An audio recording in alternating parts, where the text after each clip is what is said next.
அவருக்கு என்னுடைய Royal salute. அவர் போராடியதற்காக இன்றைக்கு அவர் சஸ்பெண்ட் செய்யப்பட்டிருக்கிறார்.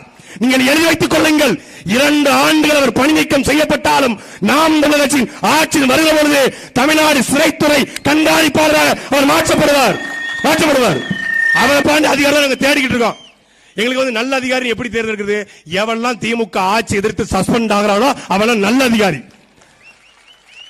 நீங்க ஓய்வு பெற்றுக்கலாம் ஐயா சகாயம்.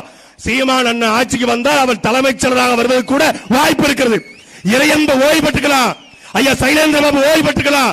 யார் யாரெல்லாம் நேர்மையாக இருந்து ஓய்வு பெற்றார்களோ, சஸ்பெண்ட் செய்யப்பட்டார்களோ, டிஸ்மிஸ் செய்யப்பட்டார்களோ, நாங்கள் ஒன்னும் பல்லு புடுங்கி பல்வீர் சிங்க சஸ்பெண்ட் செஞ்சு போடுற ஆட்சி கிடையாது. எங்க அண்ணாச்சி ஸ்டெர்லைட்ல சுட்டுக் கொண்ட சைலேஷ்குமார் யாதவையோ கபில்குமார் சரத்கரையோ கொண்டு போய் ஆட்சியில் பதவியில் வைக்கிற ஆட்சி கிடையாது. ஆட்சி நேர்மையான அதிகாரிகள் ஊழலை தடுப்பதற்காக, லஞ்சத்தை ஒழிப்பதற்காக, காட்டு